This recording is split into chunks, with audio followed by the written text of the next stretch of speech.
आज 16 तारीख, आप सबका स्वागत और धन्यवाद। कैलेंडर में तो नहीं है आज कुछ, तो आओ सर्वप्रथम हम जगत गुरु श्रील प्रभुपाद का शिक्षामृत है, उसको हम पढ़ें। ये शब्द प्रभुपाद ने 16 जनवरी 1977 को कलकत्ता में कहे थे। आप कितना भी विरोध क्यों ना करें, किंतु हम आगे बढ़ते रहेंगे।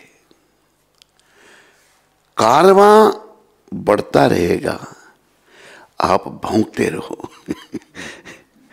कुछ ऐसे लोग जो है ना प्रभुपाद जी का विरोध करते थे। देखो एक बात याद रखो, जो भक्त नहीं है ना वो कभी भी भक्त को एप्रिशिएट नहीं कर सकता और उसकी रिस्पेक्ट नहीं कर सकता। लेकिन जो सच्चे भक्त हैं, शुद्ध भक्त हैं प्रभुपाद, वो इन लोगों की परवाह नहीं करते। तो हमें भी सीखना है। हम तो शुद्ध बने नहीं अभी, पर हमें सीखना है। बहुत सारे लोग कहेंगे, एक ही परिवार में माँ कुछ कहेगी, बाप कुछ कहेगा, पत्नी कुछ कहेगी, सब अपनी अपनी बोली बोलेंगे। जिसने जैसा राग द्वेष का चश्मा पहन रखा है, राग अटैचमेंट, द्वेष हेट्रेड, जिसने ये चश्मा पहन रखा है वो शुद्ध नहीं है। पर बोल, उसकी जुबान तो बंद नहीं है ना, तो उसने अपनी जो उसकी दूषित भावना है, दूषित जो कॉन्शियसनेस है, उसने उसी के मुताबिक बोलना है। तो जो भगवत प्राप्ति पथ पर आगे बढ़ना चाहते हैं, बढ़ना चाहिए, पर सबका भाग्य इतना नहीं है, उनको इस बात का ध्यान रखना है। उसका बहुत बड़ा उदाहरण भक्त प्रवर प्रहलाद महाराज हैं। प्रहलाद महाराज जो हैं जन्म जाति भक्त थे, वो बड़ी महान आत्मा। बोलो भक्त प्रवर प्रहलाद महाराज की। तो प्रहलाद महाराज कैसे भक्त बने,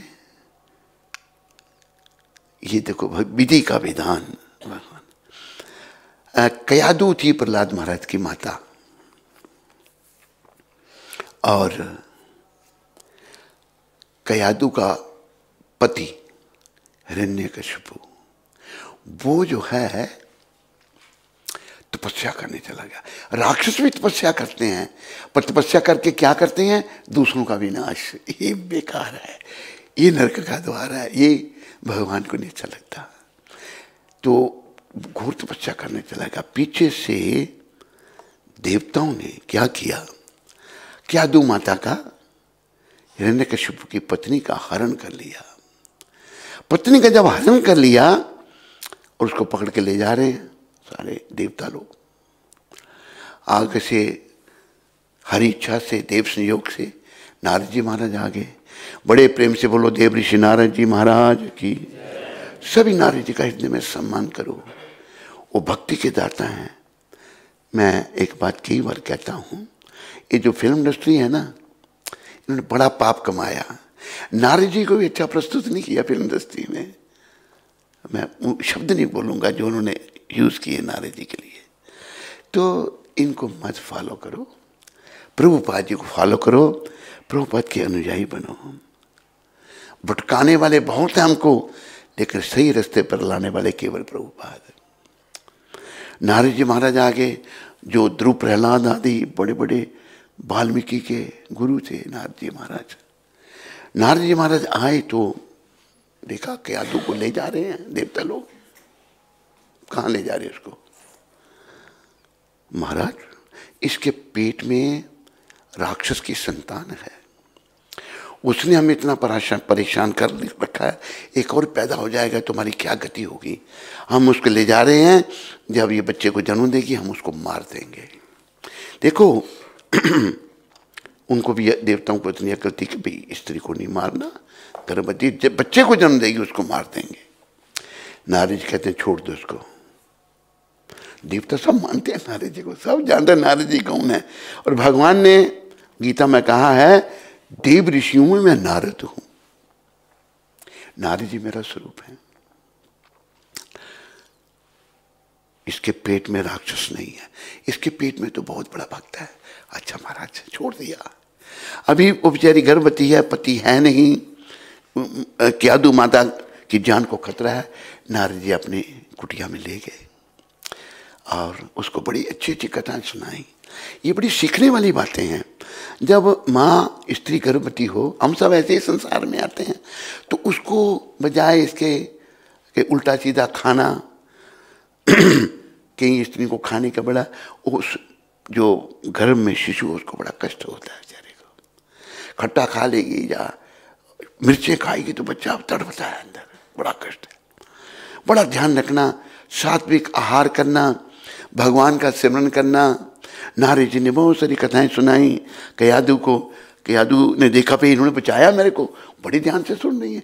राक्षस की पत्नी है पर देखा प्रसिद्धि ऐसी, ये नहीं आते तो मेरे को तो मेरे बच्चे को मार देना था इन्होंने, क्या पता मेरे को भी मार देते। तो बड़े प्रेम से कथाएं सुनी। प्रहलाद महाराज अपने माँ की पेट में ही भक्त बन गए और उनके आश्रम में, नारद जी के आश्रम में कुटिया में जन्म दिया। जन्मजात वो भक्त हैं भगवान के। एक भक्त की कृपा से, याद रखो। हम लोग जन्मजात भक्त तो नहीं हैं पर हम बन सकते हैं सारे केवल प्रभुपाद कृपा से। इस बात को याद रखो। आपको उनके चरणों में श्रद्धा लानी पड़ेगी। क्योंकि आप बोलो क्यों लानी, मेरा तो कोई और गुरु है, मेरा कृपालु गुरु है, मेरा दयालु गुरु है, मेरा रंगीला गुरु है, वो ठीक है सारे। भाई प्रभुपाद ने मलिष्ठ जमनों को भी भक्त बना दिया। भाई उनका कार्य देखो, ये अवतारी पुरुष हैं, यही आपको भक्ति का दान दे सकते हैं और कोई नहीं दे सकता। बड़े बड़े कथावाचक हैं, पर कितने वैष्णव बनाते हैं, देखो जरा आप आंखें खोल के देखो। देखा जाए तो नहीं, भक्त नहीं। बड़े बड़े कथावाचक हैं जिनकी कथा में 50,000 1,00,000 लोग आते थे, पर कितने वैष्णव बना गए हो, एक भी नहीं। अगर आदमी प्रोफेशनल बन जाता है, जहाँ बोलने का तरीका सीख जाता है, तो लोग आकर्षित हो जाते हैं। लोग तो कोई भक्त नहीं है ना, शास्त्र की बातें हैं, लेकिन उनके शब्दों में ऐसे जो प्रोफेशनल हैं, जो व्यवसायी हैं, उनके शब्दों में कोई ताकत नहीं है, शक्ति नहीं है। क्यों? जैसे दूध में, दूध अमृत है, क्या है? अगर उसमें सांप मुंह डाल दे और उस दूध को कोई पी ले तो क्या होगा? उसको क्या होगा अगर पी ले कोई उसको गलती से, तो मर जाएगा, क्योंकि सांप ने मुंह डाल दिया। इसी प्रकार हमारे ग्रंथ भागवत, भगवत गीता, चैतन्य चरितामृत, बड़े बहुत सारे ग्रंथ दिए हमको आचार्यों ने, उनका हम अब देना नहीं दे सकते, उनका ऋण हम शोध नहीं कर सकते। शिला रूप, शिला सनातन, शिला रघुनाथ भट्ट, शिला रघुनाथ दास, शिला गोपाल भट्ट, जीव गोस्वामी ने बड़े बड़े बड़े कार्य किए मानव समाज के लिए। तो जब सांप ने मुंह डाला है, उसको कोई पिएगा तो मर जाएगा। इसी पर हमारे ग्रंथ दूध है, ये अमृत है।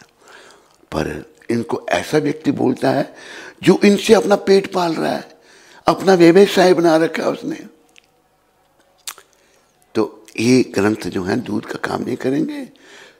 सांप ने जिस दूध में मुंह डाला है, जहर का काम करेंगे।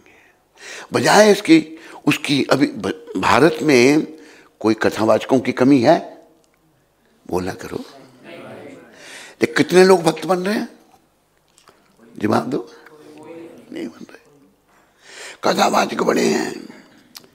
कल हम एक जगह गए थे, कथावाचक ने पता नहीं जगहों पर जगह खरीदता जा रहे, इतने नोट इकट्ठे कर लिए उसने, करोड़ों रुपए इकट्ठे कर लिए। बड़ी जगह ले रही, इधर ले रहा, उधर ले रहा, जगह जगह ले रहा। तो भक्त जगह इकट्ठी की, भाई आज बड़ा मेरे पास इतनी आश्रम है, ये है वो है, पर जाएगा क्या तेरे साथ? कितने आश्रम तू साथ ले जाएगा? जाएंगे कुछ? समझ किसी को नहीं आती। समझ तब आती है जब हम प्रभुपाद जी जैसे शुद्ध भक्तों की कृपा प्राप्त करें। प्रभुपाद जी जैसे शुद्ध भक्तों की कृपा प्राप्त किए बिना कुछ भी समझ नहीं आएगी। कैसे? उन्हें समझा दिया सारी दुनिया को। आज भी वो आपकी मदद करेंगे प्रभुपाद। आप निष्काम भाव से प्रभुपाद जी के चरणों में श्रद्धा रख के, गौर निताय पंचतत्व के चरणों में श्रद्धा रख के प्रभुपाद जी के ग्रंथ पढ़ो, आपका हृदय आज भी बदल जाएगा। आज भी परिवर्तन।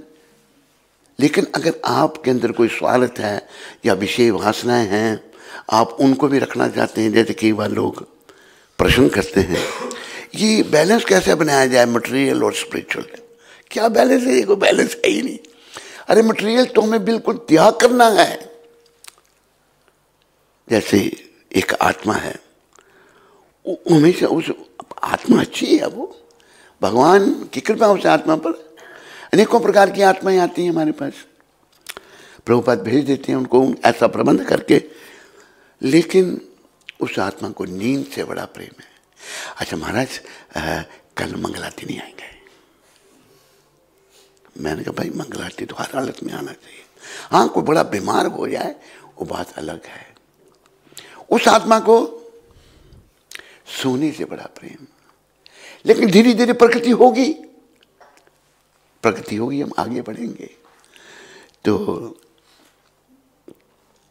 हमें शुद्ध भक्तों का संग चाहिए। प्रभुपाद शुद्ध भक्त हैं, उनकी कृपा से हम सब शुद्ध बन सकते हैं। जबकि जो कुछ प्रोज एंड कॉन्स बताए हैं, ये करना है ये नहीं करना है, उनके बताए हुए नियमों पर हम चलेंगे। 4 नियमों का पालन करना है। जैसे मैं विदेश में था, फ्लोरिडा में, वहाँ मुझे एक सेठ है, वो बहुत बड़ा अपनी संस्था में भक्त भी है। वो मुझे पूछता है महाराज एक भक्त साहब नियमों का तो पालन करता है लेकिन वो क्लबों में जाता है, ये ठीक है? मैंने कहा बिल्कुल बेकार है। वो किया क्या भक्ति कर रहा है? वो क्लब में जाता है, क्लबों में क्या गंद खाना है? सब विदेशी क्लबों में तो सब गंद खाना है, लेकिन वो बना हुआ है। तो हम अपने आप को धोखा देते हैं। तो प्रभुपाद कृपा से प्रभुपाद ने ये कहा है हमें बचना है, हमें नरकों में जाने से बचना है। प्रभुपाद हमें बचा सकते हैं। तो जो बात यहाँ से शुरू हुई थी, जो लोग भक्त नहीं हैं वो भक्तों का विरोध करेंगे ही करेंगे। लोग कहेंगे भाई क्यों कर रहे हैं? अरे वो हैं ही ऐसे, क्यों ऐसा करें? हैं ही ऐसे। लेकिन उसको ऐसा होना चाहिए, ये भी एक बीमारी है। अरे भाई वो जैसा हो ऐसा ही करेगा ना। प्रभुपाद ने इसका भी उत्तर दिया, अगर तुम सांप को दूध पिलाओगे वो तुम्हारा दोस्त बनेगा? वो तो काटेगा। पर कोई तुम ये सोचो ओह मैंने दूध पिलाया था उसको, केला खिलाया था, वो मेरा दोस्त क्यों नहीं बना? अरे वो सांप है। ये प्रभुपाद हर प्रश्न का उत्तर दे रहे हैं, हर प्रश्न का। तो जिनकी वृत्ति अच्छी नहीं, जो पाप आत्माएं हैं, जिन्होंने जीवन भर में पाप किए, उनसे तुम ये अपेक्षा करो कि ये इनको जैसे मैं चाहूं वैसा व्यवहार करना चाहिए, ये नहीं होगा। तुम्हें सहनशील बनना पड़ेगा। इसलिए महाप्रभु ने क्या कहा, तनादपि शुनि चेना तरोरपि सहिष्णुना अमानी न मान देना कीर्तनीय सदा हरे। One should chant the holy name of the Lord in a humble state of mind, thinking oneself lower than the straw in the street. One should be more tolerant than a tree, devoid of all sense of false prestige, and should be ready to offer all respect to others. In such a state of mind, one can chant the holy name of the Lord constantly. हमें बड़ी विनम्रता से भगवान का नाम जपना चाहिए। तृण से ज्यादा विनम्र और वृक्ष से ज्यादा सहनशील। और अपने मान के ऐसा नहीं कहनी मेरा मान करे लो मेरे को प्रणाम, ऐसा नहीं। अमानी मान दे, सबको मान देना। हमारे भगवान थे बेचारे कि मुझे बड़ा उन्हें ये प्रसंग, भगवान जब वाराणसी में प्रकाशानंद को मिलेंगे, प्रकाशानंद एक ज्ञान मार्गी सन्यासी था।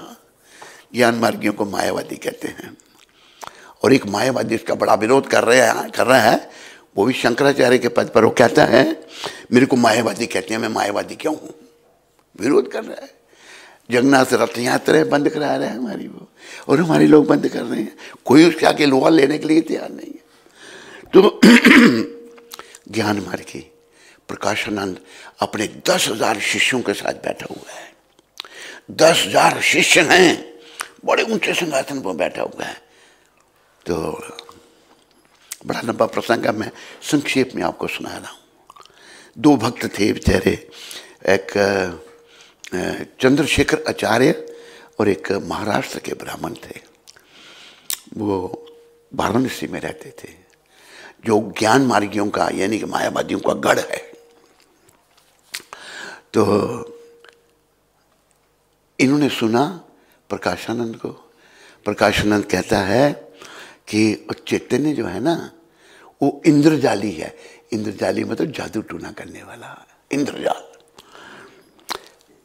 सार्वभौम भट्टाचार्य पर उसका जादू चल गया, लेकिन वो यहाँ जब आएगा वाराणसी में, उसकी भाव काली यहाँ बिकने वाली नहीं है।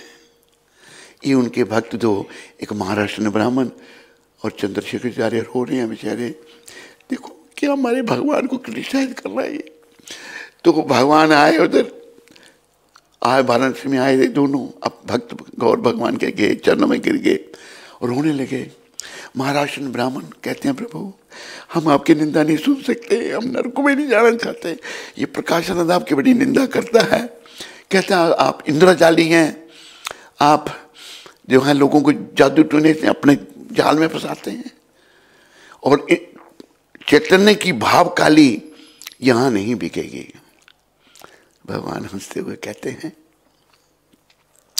मेरी भाव काली अगर यहाँ नहीं बिकेगी वाराणसी में, तो मैं बोझ उठा के वापस ले जाऊंगा, जैसे से उल्टे सिलते भाव में यहीं बेच के जाऊंगा। तो महाराष्ट्र ब्राह्मण समझ गए कि भगवान इनका भी कल्याण करेंगे। जब भगवान ने वृंदावन प्रकट किया, वृंदावन में गौर भगवान आए, वृंदावन उजागर किया, जगह जगह श्याम कुंड, राधा कुंड, गिरी गोवर्धन, सब बातें बताई। ये वृंदावन महाप्रभु की देन है। पहले भी सब लोग भूल गए थे, 5000 साल पहले उन्होंने तो लीलाएं की थी यहाँ पर। तो उजागर करके जब भगवान जा रहे थे, तो महाराष्ट्र ब्राह्मण ने क्या किया, एक मीटिंग इष्ट गोष्ठी रख दी प्रकाशानंद के साथ, उसके 10,000 सन्यासियों के साथ। देखो महाप्रभु, मैं क्यों ये प्रसंग आपको सुना रहा हूँ, मेरे भगवान कितने दया में है। हम अहंकार से भरे पड़े हैं, हम में अहंकार कूट कूट कर भरा पड़ा है। कैसे भगवान मिलेंगे अगर अहंकारी बने रहे हम तो महाप्रभु आए, जब मीटिंग रख दी तो भगवान चले गए, उनके भक्तों ने मीटिंग रखी है। तो प्रकाशानंद बड़े ऊंचे सिंहासन पर, वो ज्ञान मार्गी सन्यासी, 10,000 सारे ब्राह्मण दंडीधारी। दंड वो केवल ब्राह्मण को देते हैं, जो ब्राह्मण नहीं है उसको नहीं देते। तो भगवान आए, सबको पहले प्रणाम किया। देखो त्रिलोकीनाथ भगवान सबको प्रणाम कर रहे हैं, कितनी भी नम्रता भगवान दिखा रहे हैं। हम लोग जब तक अहंकार से भरे रहेंगे ना, हम कुछ क्या कहते हैं नाटक करते रहेंगे, लेकिन भक्ति नहीं होगी। ना भक्ति होगी ना कुछ प्रचार होगा, एक दिन नरक का द्वार होगा। भक्ति तो तभी होगी जब हमारा अहंकार समाप्त होगा, अहंकार मरेगा। प्रणाम किया, फिर परमपिता ने अपने चरण पखारे वहां पर, वहीं गंदी जगह बैठ गए, वहीं गंदी जहाँ पौंध होते हैं लोग, वहां बैठ गए। तो वो तेज के पुंज, उनके शरीर से तेज निकल रहा था। महाप्रभु वो कृष्ण है स्वयं, उनमें और कृष्ण में कोई भेद नहीं। वासुदेव घोष बोले करी जोड़ा हाथ, जय गौर से कृष्ण से जगन्नाथ। बोलो वासुदेव घोष बोले करी जोड़ा हाथ, जय गौर से कृष्ण सही जगन्नाथ। वासुदेव बहुत बड़े भक्त हुए भगवान के। वो कहते हैं, हाथ जोड़ के सबको कह रही है, विनम्रता की मूर्ति जो महाप्रभु के पार्षद थे, वासुदेव सबको हाथ जोड़ के कहते हैं कि जो गौर थे वही कृष्ण है और वही जगन्नाथ है, कोई भेद नहीं है। भेद है हमारे मलिन मनों में, मन मलिन है तो भेद ही भेद है। तो गौर भगवान वहाँ बैठ के, वो तेज तेज निकल रहा है उनके शरीर से, तेज के पुंज हैं, वो अपने भक्त के रूप में छुपे हुए हैं कृष्ण। प्रकाशानंद से सहन नहीं हुआ, जब प्रणाम किया तो उसका भी हृदय पश्चीस गया, पिघल गया उसका हृदय। प्रकाशानंद उठा, अपने बड़े ऊंचे सिंहासन से नीचे आया और महाप्रभु का हाथ पकड़ा। श्रीपाद, हमारी संप्रदाय के आप सन्यासी हैं, तो आप हमारा संग क्यों नहीं करते? भगवान कहते मैं नीच संप्रदाय का सन्यासी हूँ। भगवान ने भारतीय संप्रदाय में सन्यास लिया था, ज्ञान मार्ग में ही सन्यास लिया था उन्होंने, समय ऐसा था। लेकिन भगवान ने ना अपनी शिखा कटाई, ना ऐसा तिलक लगाया, ऊर्ध्वपुंड, त्रिपुंड ऊर्ध्वपुंड। और नहीं, आप आइए हमारे पास बैठिए। बैठे, वहाँ पर वार्तालाप हुआ भगवान का। तो ये प्रसंग मैंने इसलिए सुनाया, भगवान जो हैं उनको भी लोग क्रिटिसाइज करते थे। हमारे गुरुदेव को क्यों नहीं करेंगे? जो भक्त नहीं है वो तो क्रिटिसाइज करेंगे ही करेंगे। लेकिन महाप्रभु की कृपा से वार्तालाप हुआ, ये हिस्ट्री है। 10,000 सन्यासी, दंडीधारी और प्रकाशानंद सभी वैष्णव बन गए, सब भगवान के शिष्य बने। तो अगर हम भक्त बनते हैं तो भगवान हमें अपनी सेवा में लगाएंगे। अभी हम भक्त नहीं बने, इसलिए सेवा कुछ नहीं कर पा रहे। इसलिए हम लोगों को भक्ति की कामना करनी चाहिए और कोई कामना नहीं। बस राधा कांत भगवान को प्रणाम करो, जगन्नाथ, बलदेव, सुभद्रा माता, गौर नेता है, जितने भी यहाँ विराजमान है, उनसे केवल भक्ति मांगो। भक्तिहीन, भक्ति शून्य होने के कारण हमें बहुत सारे दोष आ गए हैं, बहुत सारे दोष हैं। इससे पहले हमारी आत्मा शरीर से निकले, इन दोषों को निकालना है। और याद रखो, दोष भक्ति माता की कृपा से निकल सकते हैं। निष्काम भक्ति से ही हमारे अंदर के दोष निकल सकते हैं, नहीं तो दोष बने रहेंगे। समय आ जाएगा जब शरीर छोड़ना पड़ेगा। तो गौर भगवान विनम्रता की मूर्ति, और उन्हीं के अनुयायी गौर भगवान के देने वाले शिला प्रभुपाद जो हैं वो विनम्रता की मूर्ति थे। देखो, आपने सुना, पर मैंने देखा उन्होंने साथ रखा मेरे को। लंबा समय नहीं मिला, जितना भी थोड़ा बहुत समय मिला, बहुत कुछ सीखने को मिला। वो विनम्रता की मूर्ति थे। एक बात सुनाता हूं मैं आपको, मेरी आंखों देखी बात है, ये वृंदावन की है, 1975 की। तो बात इस प्रकार है, कुछ 10 बजे का समय था सुबह का। तो उनके सचिव थे परमहंस स्वामी, और इस दास को थोड़ा सा सेवा का मौका मिला था। योग्य तो नहीं था, पर कृष्ण ने, राधा ने, कृष्ण भगवान ने, राधा रानी, गौर नेता ने कृपा की, ऐसे महापुरुष का संग दिया। तो मेरे को वो परमहंस स्वामी पूछते हैं कि प्रभुपाद जी से पूछो कि एक गेस्ट लेंगे। वो एक गेस्ट आए हैं उनको मिलने के लिए। मैंने प्रभुपाद जी को पूछा, प्रभुपाद ऐसे वो पूछ रहे हैं, एक कोई अतिथि आया है तो आप मिलेंगे? कहते हम मिल लेंगे। वो गेस्ट जो था, ये जो गाजियाबाद में मोदी परिवार है ना, मोदी परिवार का था वो, लेकिन साधु वेश में था, वो डॉक्टर था। आकर मैं भी वहाँ बैठा हूँ, 3 ही जने हम, शिला प्रभुपाद, वो डॉक्टर और मैं। वो पर साधु वेश में था। उसने बहुत सारे प्रश्न किए प्रभुपाद जी को, और प्रभुपाद उसके हर प्रश्न का उत्तर, प्रभुपाद जानते कौन किस भाव से आया था। कई बार प्रभुपाद डांट भी लगाते थे। बड़े अच्छे ढंग से प्रश्न किए, और वो प्रश्न करने के बाद उसने कहा, स्वामी जी मैंने आपका एक भागवत पढ़ा, मैं बड़ा प्रभावित हुआ। आपने कितना अच्छा ट्रांसलेशन किया है और कितना अच्छा आपने पॉरपट दिया है। तो मैं आपसे मिलने आया, मैंने बड़े प्रश्न आपको किए, आपने बड़ा अच्छे उत्तर दिए मेरे को। तो आप कृपा करके मुझे 12 के 12 स्कंद ये दे दीजिए, पैसे जितने होंगे मैं दे दूंगा। प्रभुपाद कहते हैं 1975 की बात है, कहते मैंने अभी 12 स्कंद पूरे नहीं किए, देखने लगा प्रभुपाद जी की तरफ। 70 साल की उम्र में तो प्रभुपाद जी ने संस्था शुरू की थी। प्रभुपाद जी को जब देखने लगा तो कहते स्वामी जी मेरी आपसे एक प्रार्थना है। प्रभुपाद कहते हैं क्या? बोलिए। इससे पहले आप धाम में चले जाएं, ये भागवत पूरा कर देना। ये उसने कहा, प्रभुपाद ने क्या कहा? अच्छा आप आशीर्वाद दो मेरे को ताकि मैं भागवत पूरा कर सकूं। इसमें विनम्रता दिखती है आपको? कुछ नहीं। एक महान आत्मा, एक सुधार व्यक्ति से आशीर्वाद मांग रहे हैं।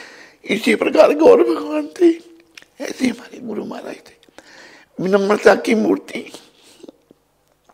इतनी विनम्रता उनमें थी हम सोच नहीं सकते। लेकिन उनके चरणों में लगे हैं तो हम पापियों पर वो कृपा कर देंगे कि एक दिन हमें भी योग्य भक्त बना देंगे।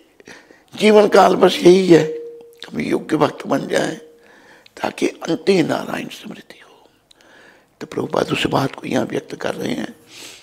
जो लोग कृष्ण भावना से भावित नहीं है, जिन लोगों की भावना दूषित है, वो कृष्ण भावना वालों का कभी भी सत्कार नहीं कर सकते। आप उनसे ये अपेक्षा करो कि वो हमारा सत्कार करेंगे ना, वो है ही नहीं ऐसे। तो हम में बीमारी क्या है? जनरल मैंने देखा सभी भक्तों में ये बीमारी है, किसी में ज़्यादा है किसी में कम है।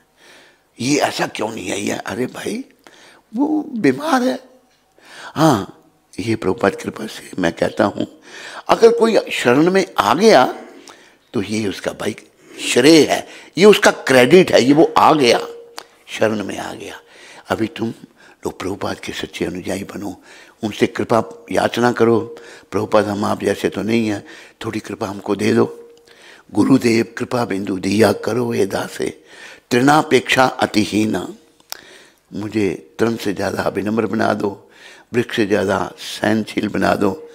मैं अपने मान की इच्छा ना करूं, सभी का सम्मान करूं। तो ये प्रार्थना करेंगे सदगुरुदेव से तो वो जरूर कृपा करेंगे। तो धीरे धीरे प्रगति होगी, चुटकी बजाने से प्रगति नहीं होगी, प्रगति होगी धीरे धीरे।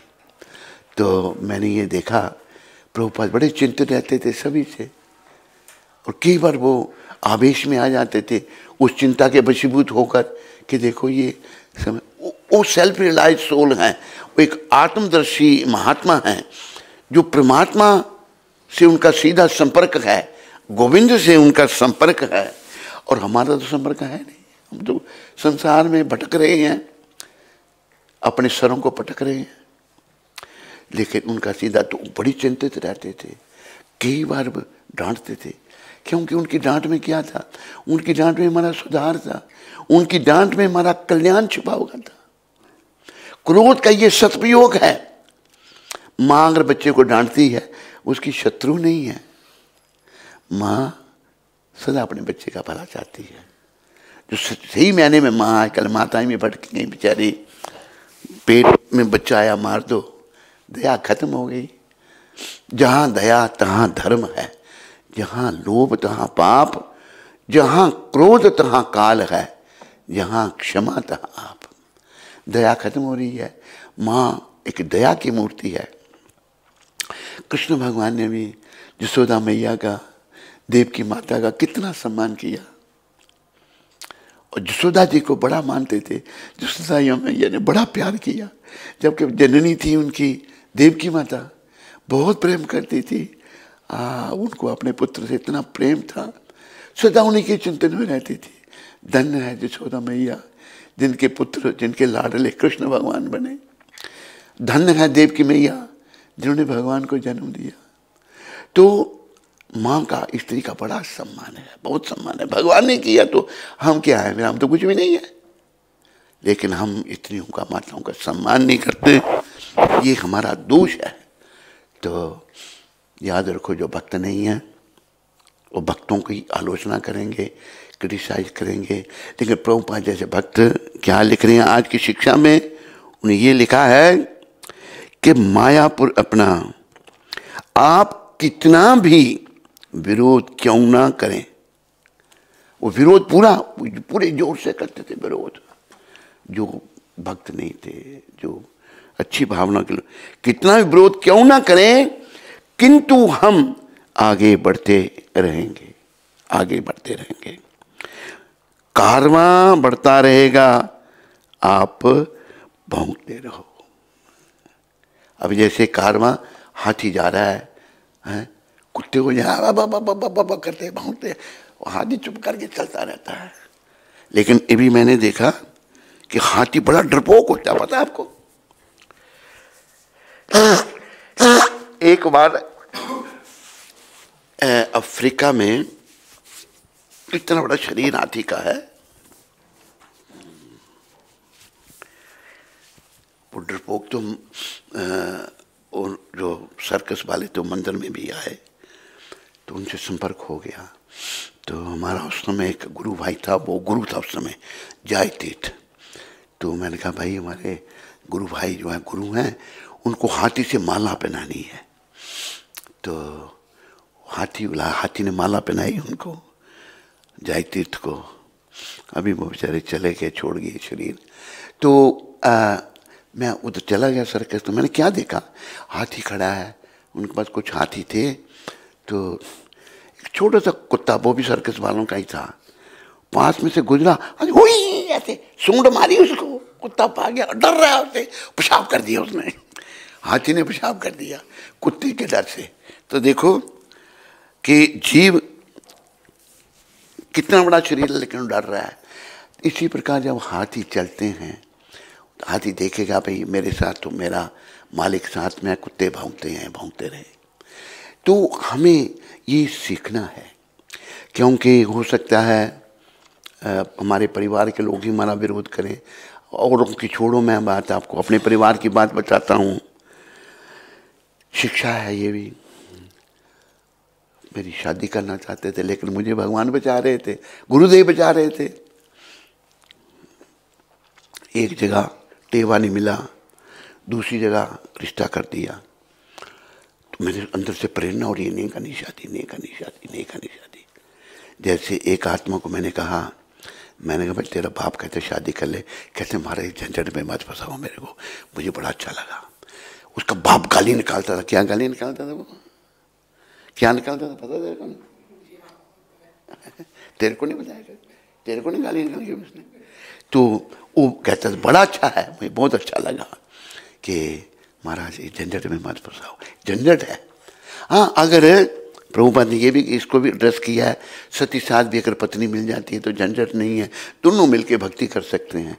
पर कहाँ आज पत्नी भक्ति करना चाहती तो पति नहीं चाहता, पति चाहता तो पत्नी नहीं चाहती, बेटी चाहती है तो बाप नहीं चाहता, बेटा चाहता है तो माँ नहीं चाहती।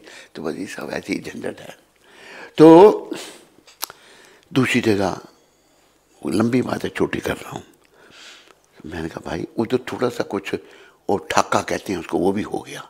थोड़ा सा उन्होंने एक डब्बा दे दिया और कुछ मिठाई का डब्बा, पता नहीं 1 रुपया क्या दिया। तो मुझे अंदर से प्रेरणा जैसे पहले हुई, पहले भी मैं सही साबित हुआ गुरु कृपा से। मैंने कहा भाई देखो, पहले मैंने बताया था आपको, एक पंडित ने गलत टेवा बनाया था तो उसने झूठा ही मिला दिया। मैंने कहा मेरे अंदर से प्रेरणा हो रही है, ये नहीं शादी नहीं, इसको डब्बा वापस करो उनका। सारा परिवार बैठ गया, मैं अकेला, 10-12 मेंबर, बहनें भाई सब बैठ गए और भाभी सब बैठ गई। तो वो कहते हैं सब तो बाकी तो नहीं, एक भाई बड़ा, बड़े से छोटा, मैंने कहा देखो भाई, तुम सब लोग मेरी वहाँ शादी करना चाहते हो, मैं शादी करके अगर दुखी हो जाऊं, मेरा जीवन दुखी हो जाए तो फिर ठीक है। एक ने जोर से छाती पे लात मारी, ऐसे तुम्हें सारे जीवन दुखी रहना पड़े, कोई बात नहीं, हमारी इज्जत के लिए शादी कर दो। वाह वाह वाह, मैं कितने महान हो। भगवान ने दिखाया मेरा दुनिया कितनी स्वार्थी है। जबकि कोई सगाई नहीं हुई, खाली थोड़ा सा कुछ आ गया, प्रेरणा हो रही अंदर से, बचाना था इन्होंने हमको नरक से, गुरुदेव ने बचाना था। तो मैंने कहा भाई हो गया काम इधर। तो फिर बस उसके बाद हम वो भूले। तो उसने बड़ा प्रयास किया, लेकिन उसकी क्या चलते थे, खुद ही बेचारा मोह माया में पड़ा हुआ था वो। तो हम 2-3 दिन घर में रहे, उसके बाद फिर निकल गए वहाँ घर से, चल पड़े। भगवान रास्ता बनाते रहे, बड़ी कृपा हुई। हम एक नगर से दूसरे नगर में आ गए। वहाँ हमारा दोस्त था, वो राम जी का बड़ा भक्त था, रामायण अकेले पढ़ देता था। तो वो मैंने कहा चलो जी शुक्ला जी भक्ति करते हैं, क्या रखा है दुनिया में। कहे मैं नहीं जा सकता। मैं सोचने कहाँ जाऊँगा, क्या करूँगा। रात को शुक्ला जी के पास ही सोया मैं। तो रात को ये बातें बाकियों को बताएंगे, आपको भी बता देता हूँ। ये भगवान का दिव्य धाम है, गोवर्धन परिक्रमा मार्ग है। सपने में राम दरबार ने दर्शन दिए थे, सीता राम लक्ष्मण और हनुमान। ये नहीं कि पिक्चर साक्षात सीता राम लक्ष्मण तो कुछ बोले नहीं, लेकिन हनुमान जी ने कहा तुम जाओ, वापस नहीं जाना, सब ठीक होगा। वो दिन और ये दिन हो गया। गुरु महाराज से मिला दिया हनुमान जी ने, सब कार्य कर दिए, कोई परेशानी नहीं हुई। एक दिन भी भूखे नहीं रहे कि खाने के लिए नहीं मिला रहे। इतना देते हैं भगवान, खा ही नहीं सकते। घर में कहाँ इतना मिल सकता था, ढेर लगे रहते हैं मिठाइयों के, मन नहीं करता खाने को। तो बड़ी कृपा हुई, भगवान ने रक्षा की। तो मैं ये बात इसलिए आपको सुना रहा हूँ, सबने अपनी अपनी बोली बोलनी है, लेकिन हमें कृष्ण की बोली बोलनी है, हमें भक्त बनना है परिवार का। और देखो ये भी कहा है, मीरा जी ने कहा है, जाके प्रिय न राम बदेही, सो छाड़िए कोटि बैरि सम यद्यपि परम स्नेही। आगे बोलो। नहीं, इसको आता है पूरा। तजियो पिता प्रहलाद भविष्य भाई। अभी प्रहलाद जी ने अपने बाप को छोड़ा, अब इन्होंने क्या, भविष्य जी ने भाई रावण को छोड़ा, फिर भारत जी ने माँ को छोड़ा, भारत जी ने बाप को छोड़ा, और गौतम ऋषि ने अपनी पत्नी आल्या को छोड़ा, और उनकी ब्रज की ब्राह्मण पत्नियों ने अपने पतियों को छोड़ा, और भरत जी ने माँ ककी को छोड़ा। सब कितने रिश्ते हैं, सब नज़दीक रिश्ते। तुलसीदास जी पद लिख रहे हैं उनको, मीरा भाई को। तो भाई भक्ति करनी है, क्योंकि जो बड़ी परीक्षा का समय आ रहा है ना। प्रभुपाद तो जानते थे, हर समय मैं कभी कहता, मैं प्रभुपाद आप इतने वृद्ध हैं, इतना कष्ट उठाते हैं, अरे जाना है एक दिन। कोई उनके चेहरे पर ये नहीं था कि जाने की चिंता, हम जाने के नाम से ही डरते हैं। एक बहुत बड़ा ऑफिसर, उसके हम सत्संग कर रहे थे, आईजी साहब, इंस्पेक्टर जनरल पुलिस, सत्संग में आईजी साहब तो बैठे हुए हैं। वो जो उनकी पत्नी थी, वो भी ऐसी बड़ी ऑफिसर थी, जैसे वो आईपीएस, वो कुछ आईआर ऐसा क्या उसका भी रैंक था। उसने जब कुछ ऐसी चर्चा चली जाने की, उठ के भागी वो, कहती मैं नहीं ये सुन सकती। जब सुन नहीं सकते थे, जब मृत्यु आ जाएगी तो फिर क्या होगा। आई जी कहते स्वामी जी ठीक ही तो कह रहे हैं, गलत बात थोड़ी है। तो हम सुन भी नहीं सकते कई बार। तो भाई जब समय आएगा तो क्या होगा। हम सोचते हैं बड़ा पद हमको बचाएगा, बचाएगा। उसकी बहुत बड़ी पोस्ट थी, वो भी कोई डायरेक्टर थी, क्या थी उसकी पत्नी। तो देखो बचाएंगे हमको केवल गोविंद। इसलिए गोविंद की शरण में आओ, पर प्रभुपाद कृपा से आ सकते हैं, ऐसे नहीं।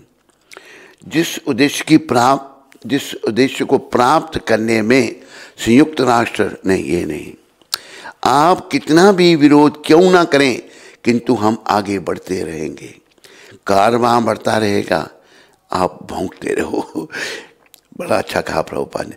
तो इन सभी वस्तुओं को श्री कृष्ण की कृपा के रूप में स्वीकार करो और अधिकाधिक उत्साह पूर्वक कार्य करो, क्योंकि हम किसी से पराजित हों। क्यों हम किसी से पराजित हों? क्यों हम किसी से क्यों आए? भगवान साथ रहेंगे बशर्ते कि हम भक्ति करेंगे। भक्ति निष्काम, कोई कामना नहीं। मन को मारना पड़ेगा, नहीं तो ये मन हमको मार देगा। आखिरी समय में ये भटकेगा, ओह मैं जा रहा हूँ, और मेरी पत्नी, और मेरे बच्चे, और मेरा घर, और बैंक बैलेंस इतना था, उसका क्या हुआ? ये मन मार देगा हमको। इसको भी मारना है हमने। अंत समय में ये हमें मार देगा। देखो महाराजा भरत पूरे संसार के राजा थे, चक्रवर्ती सम्राट थे, सारा संसार भारतवर्ष है। लेकिन क्या हुआ कि उन्होंने घर बार छोड़ के वन में चले गए। प्रभुपाद जी गीता में इसकी टिप्पणी कर रहे हैं, इस बात पर चर्चा कर रहे हैं। वन में चले गए, उनकी समाधि लगने लग पड़ी। समाधि क्या है? सम्यक अधीयते अस्मिन आत्म तत्व यथात्मयम। मन जब संकल्प विकल्प छोड़ करके आत्म चिंतन में लग जाता है, उसे समाधि कहते हैं। हमारा मन देखो कितना भटक रहा है, भटक रहा है नहीं भटक रहा है, तो कैसे समाधि लगेगी? तो महाराजा भरत की समाधि भी लगने लग पड़ी। और 3 बार वो नहाते थे दिन में। हम तो एक ही बार नहाते हैं बड़ी मुश्किल से, 3 बार नहाते थे बेचारे। ना रहने का ठिकाना, ना खाने का ठिकाना। इतनी ऊंची स्टेज आ गई, समाधि लगने लग पड़ी। और एक दिन क्या देखा उन्होंने, गंडकी नदी में एक हिरनी पानी पी रही है, पास में शेर धाड़ा। शेर के धाड़ने की बात सुनी उस हिरनी ने, वो डर गई। शेर खाता है हिरनी को, वो बेचारी नहीं मुकाबला कर सकती। ये पक्षी पशु जो हैं, जीव जीवस्य जीवनम, एक जीव का आहार दूसरा जीव है। हिरनी डर गई, उसने नदी के उस पार जाना चाहा। जब वो नदी के उस पार जा रही थी, पानी में जब वो तैर रही थी, तो डर के मारे उसका गर्भ पानी में गिर गया। वो गर्भवती थी, पानी में गर्भ गिर गया। हिरनी ने पार कर ली नदी, उधर गई। पार जब गई, पानी से बाहर निकला तो अपने बच्चे को देखा तैरते हुए। जीवों में भी अपने बच्चों से प्रेम होता है। वो नवजात बच्चा उसका तैर रहा पानी में, और हिरनी ने अपने बच्चे को देखा और वो मर गई। उसकी मृत्यु हो गई। जब मृत्यु उसकी हो गई, ये दृश्य महाराजा भरत देख रहे हैं, जिन्होंने संसार का राज्य छोड़ दिया, पत्नी, बच्चे, महलों का सुख, क्या सुख सुविधा सब छोड़ दिया उन्होंने। सब छोड़ने पर भी उनका क्या हुआ कि उस हिरनी के बच्चे उसको निकाल के लिया है। संत हृदय नवनीत समाना, संतों का हृदय तो बड़ा दयालु होता है। वो मां परम संत है महाराजा भरत, साधु भेष में। तो उन्होंने क्या किया कि उस हिरनी के बच्चे को निकाल के ले आए। निकाल के जब ले आए, उसका पालन पोषण करने लगे। अब जब बड़ा हुआ तो उसको छोड़ देना था, लेकिन हुआ क्या, उससे उनका प्रेम हो गया, मोह हो गया। हिरनी के बच्चे से मोह हो गया। समय और समुद्र की लहर किसी का इंतजार नहीं करते। Time and tides waits for no one. समय और समुद्र की लहर किसी का इंतजार नहीं करते। महाराजा भरत का आखिरी समय आ गया। बजाय इसके वो हरि सिमरन करते, वो हिरण का सिमरन कर देते। वो बिना मांगे था, हिरण चला गया कहीं, आया नहीं वापस। वो बिना मांगे था, ये था, प्राण निकल के अगला जन्म हिरण का बन गया। अगला जन्म हिरण का होगा। लेकिन इतना तप त्याग था उनको, हिरण के शरीर में भी याद रखा कि मैं महाराजा भरत था, पर मैंने अब क्या कर दिया। अभी फिर वो जड़ भरत बने, लंबी कथा है। तो देखो अंतकाल का हमने समय पर ठीक करना है। वो तो भाई तभी ठीक होगा अगर अभी हम भक्त बन गए। और एक बात और बीच में आ रही है प्रभुपाद की, ये याद रखो, अंत समय बड़ा दुखदाई होता है, बहुत कष्टप्रद होता है। एक साथ 100 बिच्छू एक साथ डंक मारे, इतना समय, इतना कष्ट अंतिम समय में होता है। 100 बिच्छू, एक बिच्छू के काटने से बड़ी दर्द होती है। किसी को काटा बिच्छू ने? नहीं आज तक। एक बार मैंने एक बालिका को देखा, बिच्छू को ने काटा, छोटा सा बिच्छू, चिल्ला रही है वो, इतना बड़ा जहर बड़ा इसका, बेकार होता है, उसको डंक होता है बिच्छू को। तो वो 100 बिच्छू काटे, इतना कष्ट मरते समय होता है। पर अगर हम गोविंद की शरण में आ गए प्रभुपाद कृपा से, और हमने गोविंद का भजन किया और गोविंद को अपना बना लिया, हम उनके बन गए। ये यथा माम प्रपद्यन्ते ताम तथैव भजामि हम। जो जिस भाव से मुझे भजता है, मैं भी उस भाव से उसको भजता हूँ, फिर अंतिम समय अच्छा होगा। नहीं तो अंतिम समय बड़ा दुखदाई है। तो उसको सुखदाई करने के लिए केवल भक्ति और अपनी कुरीतियों और अपने दोषों को निकालना। क्यों हम किसी से पराजित हों, आप कितना भी विरोध क्यों ना करें, किंतु हम अपने आगे बढ़ते रहेंगे, कारवां बढ़ता रहेगा, आप भौंकते रहो। तो इन सभी वस्तुओं को श्री कृष्ण की कृपा के रूप में स्वीकार करो और अधिकाधिक उत्साहपूर्वक कार्य करो। जो कुछ मिलता है कृष्ण की सेवा में, उनको स्वीकार करो। ये भी एक बात विचारनी, सभी वस्तुएं जो कुछ मिलता है ना, उसको कृष्ण की सेवा में लगाना, अपनी सेवा में नहीं लगाना। ये याद रखो इस बात को भी।